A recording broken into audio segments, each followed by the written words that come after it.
Finally, the secrets revealed, not just what Sanjay's body contains large amounts of, but what's in a Twinkie.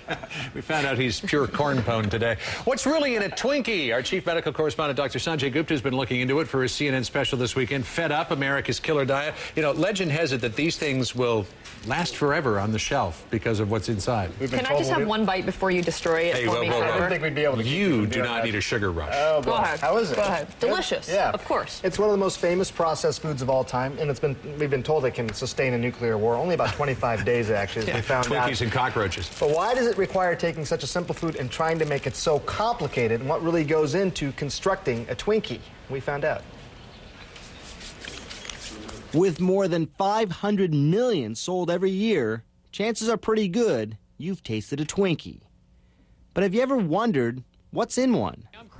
Well, we asked Christopher Kimball, host of America's Test Kitchen, to deconstruct the Twinkie for us. The Twinkie is one of the finest examples of modern engineering, and here's why. It started out in 1930 as a basic sponge cake with the basic ingredients, milk, butter, eggs, etc. And they filled it with cream, and it lasted, well, maybe a couple days, 3 days in the market. Hence the problem. How do you create something that's going to be shelf stable? It's not going to change over time. To do that, Hostess replaced egg yolks with lecithin. It's an emulsifier like egg yolk, which means it takes lots of disparate ingredients and sort of lets them blend together. Cellulose gum replaces fat. It brings in moisture, holds moisture, and gives you that mouthfeel you get from fat. Artificial colors take the place of natural ones. And those colors actually come from, oddly enough, the petrochemical industry, from benzene and aniline and other chemicals, which in quantity is actually poisonous, but in the small quantities used here, the FDA has approved. In response, Interstate Bakeries, maker of Hostess products, says the core ingredients have been the same for decades: flour, sugar, water. Adding that deconstructing the Twinkie is like trying to deconstruct the universe. Some people look at the sky and think it's beautiful. Others try to count the stars.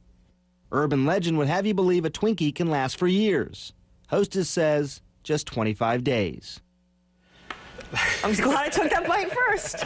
Cellulose gum, yummy. Cellulose gum, the high fructose corn syrup that we were talking about, plenty of that's in here as well. It was a sponge cake. It was a simple sponge cake, and it got turned into these 39 different ingredients, all that do the things that he was talking about there, but this is what you end up with. It is like deconstructing the universe, though, in the Big Bang Theory. You eat enough of those and bang, your hips go like this. Are they really that bad for you? Well, they're about 150 calories, so you get a package of 2, that's about 300 calories. So, in terms of calories itself, it's not that bad, but these are empty calories. They don't do anything for you, and they again have a lot of those high calorie, low nutrition sort of stuff in there. And we can't just blame the Twinkie that this is the nature of processed food, to give it long shelf lives. That's why the ingredients are not so fresh. I mean, they're and it made the perfect sense when they first came out, because foods that went bad, that made a lot of people sick a long time ago. So this idea that you could create shelved, high shelf life foods made a lot of sense, but we've taken it to a whole different extreme with Twinkies. And I'm not picking on Twinkies here. There's lots of different foods out there that do this exact thing. But it was interesting sort of deconstructing it and finding out all the things, using cellulose instead of fat. They got rid of trans fats in Twinkies, but they replaced it with a beef tarpon sort of substance now, so I'm not sure it's any better at all. Really? All right. Thank you, Sanjay, for that. Yummy. Here's breakfast. Thank you. Now eat the other half. That's why I took a bite first, because I knew he was going to ruin it for me. Well, by the way, be sure to catch Sanjay's special, Fed Up, America's Killer Diet. It's Saturday and Sunday, 8 p.m. Eastern. It's right here on CNN.